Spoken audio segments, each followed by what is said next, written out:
Então, elevando o nosso pensamento a Deus, agradecendo a essa oportunidade de estarmos aqui, vamos nesse momento elevar os nossos pensamentos ao nosso Mestre Jesus, que abençoe os nossos lares, que abençoe os lares dos nossos vizinhos, que abençoe os lares daqueles que mais estão precisando nesse momento de pandemia, onde se encontram muitos sofrimentos diante das perdas, para os que partiram e também para os que estão aqui, que enfrentam nesse momento, às vezes, a improvisação da vida. Mas sabemos que o nosso Pai eterno e bondoso a todos os ampara e os acolhe. Também, Senhor, elevando o nosso pensamento, lembrando aqueles nossos irmãos que estão nas ruas abandonados, aqueles que estão nos orfanatos, nos asilos, nos hospitais, clínicas psiquiátricas, clínicas de dependentes químicos, lares de idosos. Esse, Senhor, que a vossa bondade infinita inspire aos que os cuidam e aqueles que estão sem esses cuidados, o auxílio, que possam receber resignação, aceitação do seu momento. Também, Senhor, pedimos para os nossos desafetos, que se faça acontecer o perdão em nossos corações.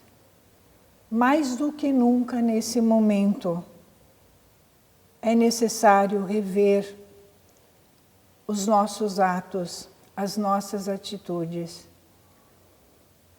Aos nossos governantes nessas crises, tanto crise de saúde quanto crise outras que estão permeando os nossos governantes com muitas dificuldades.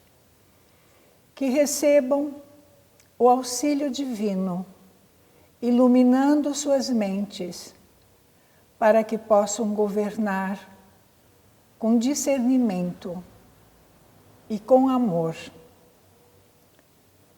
Também vos pedimos, Senhor, para aqueles irmãos que sabemos existe também uma pandemia, que é o processo obsessivo. Senhor, que esses corações, diante da Tua verdade, diante do Teu exemplo, possam, em seus corações, abrir espaço para o perdão. Também, Senhor, nesse momento vos pedimos por aqueles irmãos que desencarnaram, inclusive durante a pandemia, muitos deles não esperando, muitas vezes indo para o plano espiritual, não aceitando adequadamente. E sabemos que a espiritualidade benfeitora, amiga e incansável, auxiliando-o está. Tanto aqueles que estão aqui no plano terra, quanto aqueles que estão no plano espiritual. E aos irmãos que estão chegando ao plano terra, que encontrem em seus lares pais que os conduzam com os valores morais, com amor. E aos irmãos suicidas, Senhor, também, não suportando os reveses da vida, resolveram caminhar por esse caminho. Que eles possam encontrar nas nossas orações de encarnados auxílio, consolo, Como eu disse antes, o Pai não abandona ninguém.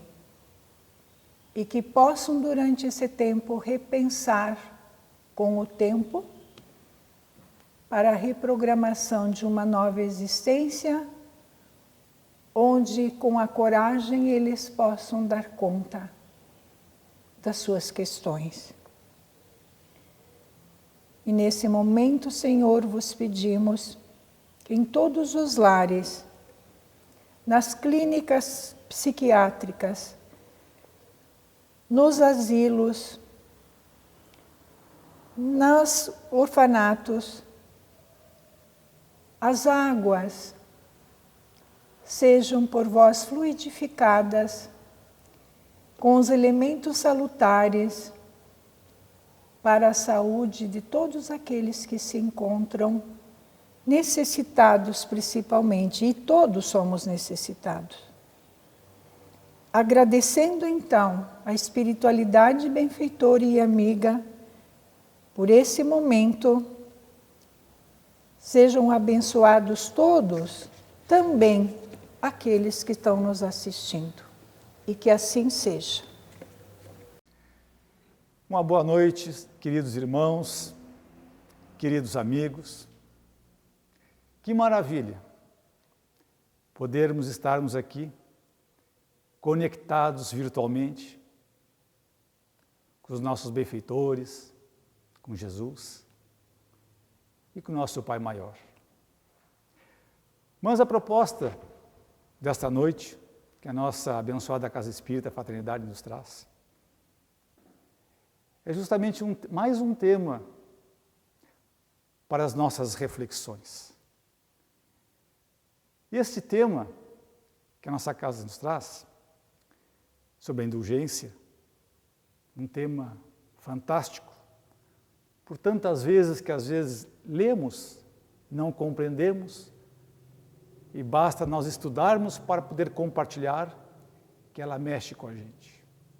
E aí, quanto mais observamos, lemos e vamos ver que somos tão imperfeitos. Mas toda esta obra, esse trabalho, esse estudo, que agradeço muito, estão amparados nestas obras, como já conhecemos, nosso Evangelho segundo o Espiritismo, também nesta abençoada obra Ceifa de Luz, do Espírito Emmanuel, psicografia do Chico Xavier, e também este grandioso livro, Renovando Atitudes, ditado pelo Espírito Hamed, a Francisco do Espírito Santo Neto. Então, esses breves momentos que estamos aqui são poucos em relação à gama de informações em prol da indulgência. Quando tiverem tempo, busquem essas obras. Deem uma olhada com atenção, que com certeza cada um de nós ficará impressionado das informações que trarão à nossa alma. E o que é a indulgência? A indulgência é justamente o ato de nós perdoarmos todos os atos que nós observamos errados dos nossos irmãos. É justamente esta atitude que nós temos de não julgar. Mas nós acabamos julgando todos os dias. E também a indulgência. Essa misericórdia que ali está no capítulo 10 das bem-aventuranças. Bem-aventurados os misericordiosos. É uma enorme misericórdia. E aqui no Evangelho segundo o Espiritismo, o Espírito José nos traz que esse é um sentimento tão doce, tão fraternal, mas que a humanidade não usa em prol do seu irmão. Que pena, é uma lástima. Se cada homem, cada ser humano soubesse da importância de nós praticarmos esse ato tão singelo ao nosso irmão do cotidiano, teremos retorno para a nossa alma magnânima. Também nos diz o Espírito José que ela não vê os defeitos dos outros. E se os vê, evita falar deles. Divulgá-los, ao contrário, oculta-os, fica só para si. Então, ficam de conhecimento apenas dela. Mas, claro, quando a malevolência os descobre, no nosso cotidiano, na nossa vida, sempre tem aquele irmão que vem e nos fomenta uma discórdia e pede a observação. Ele dá uma saída. Ele sempre arruma algo para apaziguar, para abafar. Ele vai fazer um comentário que não, talvez não seja assim. Eu acho que não foi assim, não foi bem dito. Vai desviar o assunto em prol para não desarmonizar aquele ambiente que eles estão neste momento. Também ele nos fala que ela não se ocupa jamais com os atos maus dos outros, a menos que seja para servir, e tem ainda o cuidado de atenuar. Nos dias de hoje, com os meios de comunicação que nós temos, que maravilha que nós temos essa tecnologia em prol de toda a humanidade. Que bom que fosse para o bem, somente para o bem. Mas não. Sabemos que existem muitas coisas falsas. Hoje falado, fake news. Às vezes, recebemos da esposa, de um filho, de um amigo, do vizinho, acolá, sabe-se lá quem? Uma mensagem que julgamos às vezes correta. Ficamos eufóricos, felizes ou tristes. Mas não propagamos, porque temos uma indulgência. Agora, aquele que não sabe o que é indulgência, que não é indulgente com essas coisas falsas, ele faz questão de propagá-las, mesmo sendo erradas. E ele diz aqui, mas desde que seja para servir. Às vezes, uma outra pessoa observa também nesse cotidiano e te faz aquele contato para te acalmar. Não vai atrás. Cuidado, é falso. Mas faz parte da vida. Temos que conviver com tudo, com os erros e os acertos. Também ele nos fala que ela não faz observações chocantes, não tem censura nos lábios, somente conselhos, e o mais frequentemente velados. Nos imaginemos nós numa confeitaria, uma padaria, uma fila, cada um chegando ao seu momento para ser atendido, vários atendentes no balcão, atrás do balcão. Observamos que alguém com uma certa postura vai ali, existem alguns produtos ali em cima, começa a manuseá-los. Por exemplo, um pão de queijo, uma cueca virada, um pãozinho, uma cuca. Estão descobertos. Esta pessoa começa a manuseá-la com as suas mãos. Aquela fila está observando. Imaginem uma das pessoas daquela fila fazer um alvoroço. Já desarmoniza todo o ambiente daquela padaria, daquela confeitaria, seja onde for, por causa de um. Mas, se tu observou e tens que fazer uma ressalva, tem que fazer uma reclamação, nem todos vamos compartilhar. É uma questão de higiene. É uma questão de higiene ocupacional.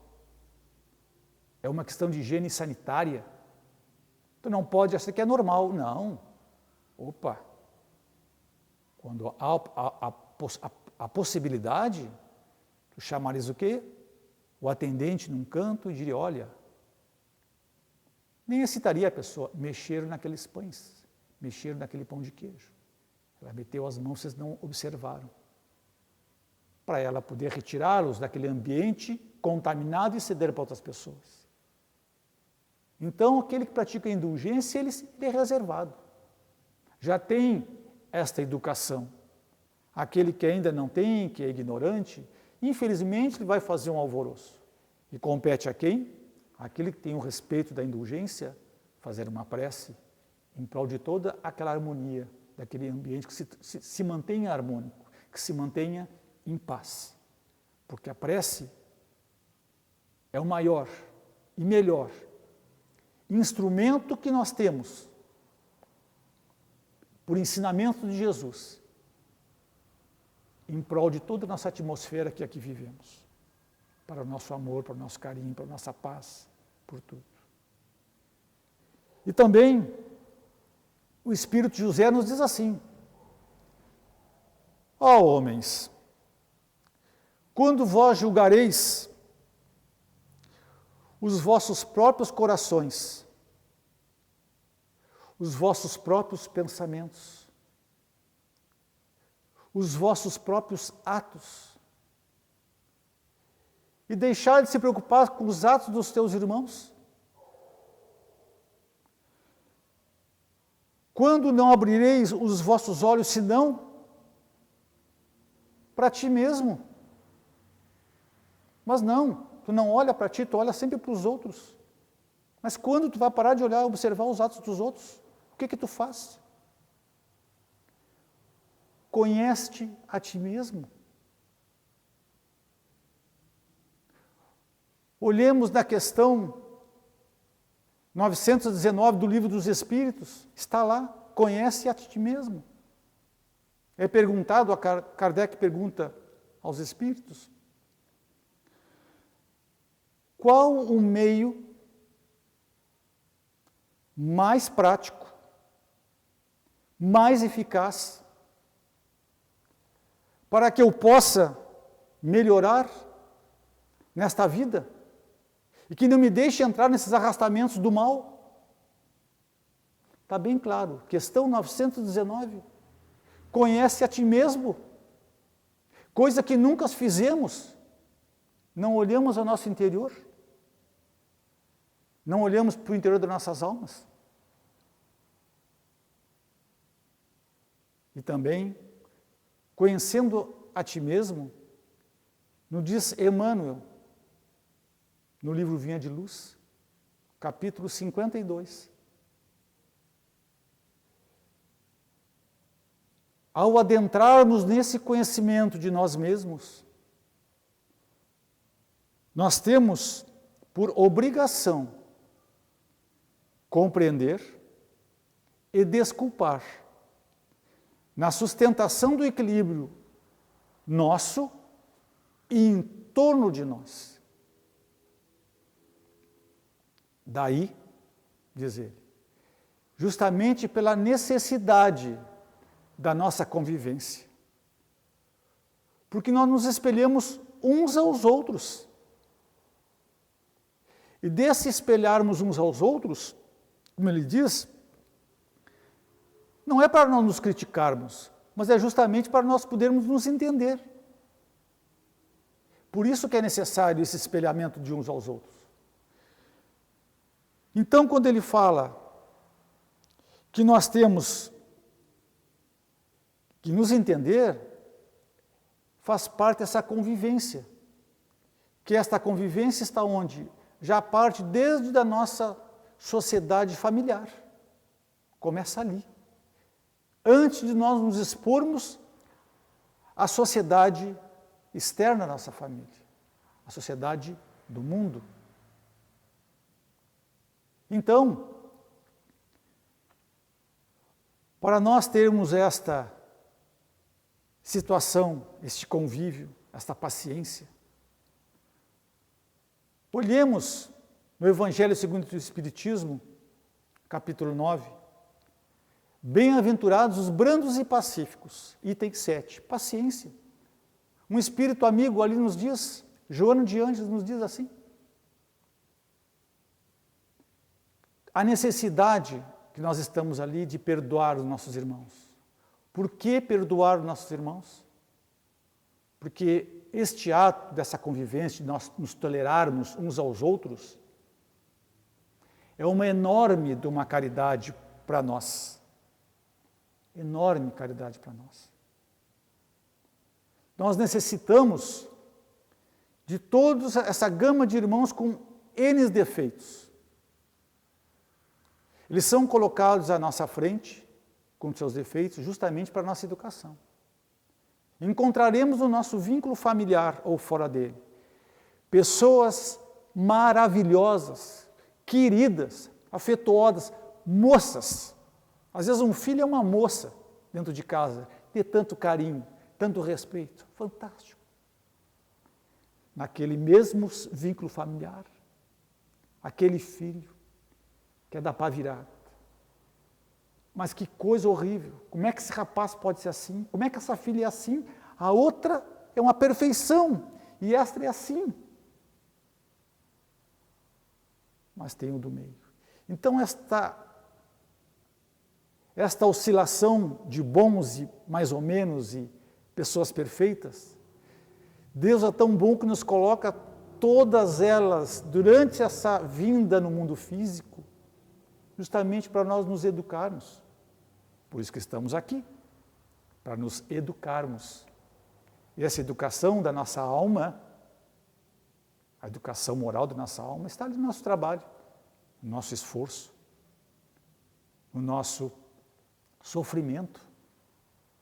Como diz Leon Denis no livro O Problema do Ser, Destino da Dor, não teria graça se tivéssemos só pessoas boas na nossa frente. Seria uma coisa muito monótona, não teria graça alguma. Mas não, nós estamos aqui para trabalhar, para evoluir o nosso ser. E Emmanuel nos diz assim ainda, daquele irmão, que ele vem para estucandário o terreno, mas companheiros que somente identifica o lado imperfeito do outro, não vê o lado bom, o lado perfeito. Todos nós temos o lado bom e o lado imperfeito, mas ele só faz questão de ver a imperfeição dele. Irmãos também que jamais estão dispostos a esquecer as ofensas. Irmãos que também que ele não enxerga quando ele é passível de censura ou advertência. Hamed nos fala que esses irmãos, que também eles só analisam a obra assistencial e a critica. Com toda essa situação pandêmica que estamos passando, com toda essa maravilha de irmãos se ajudando, nunca está bom, sempre falta algo. Mas ele não é capaz de se doar as suas mãos em prol dos outros. Ele analisa o expositor e critica que a obra poderia ter falado melhor, um pouco mais firme, o tom da voz, que não era bem o que ele queria ouvir. Mas ele não é capaz de ler, não é capaz de estudar, não é capaz de propagar o lado positivo em prol daqueles necessitados que estão só no mundo negativo. E também irmãos que somente reclamam de suas dores e sofrimentos. Estão naquele mar de negação, mas não fazem uma autoobservação de si para poder evoluir, poder melhorar. Isto, meus irmãos, é o resultado daquele que não pratica a indulgência. E assim, Hamed também nos fala a respeito para a nossa observação, para que nós possamos refletir. Examinemos, pois, com profundidade nossas críticas, porque elas dificultam nossa transformação e o progresso durante a nossa existência. Se não forem, claro, estudados nas reflexões e na reparação dos nossos erros. Para que não sejas mais uma incógnita nesta vida que Deus te proporcionou, que te ofertou, não faças crítica pela crítica, mas sim, trabalha como e como quiseres, e quando quiseres, sempre em tua órbita das tuas possibilidades, para que a prosperidade seja uma constante em teus caminhos. Então, queridos irmãos e amigos, são assuntos apenas pinceladas, breves pinceladas para nós refletirmos. Mas busquem o conhecimento daquelas obras citadas, que ali tem muitas informações, e que com certeza os nossos benfeitores e amigos nos ajudarão muito nessa compreensão divina. Que Deus nos abençoe e muito obrigado pela oferta da vida a todos nós. Que assim seja. Então, agradecendo essas orientações recebidas, que possamos refletir e nos melhorar a partir de tudo aquilo que foi nos colocado. E que assim seja.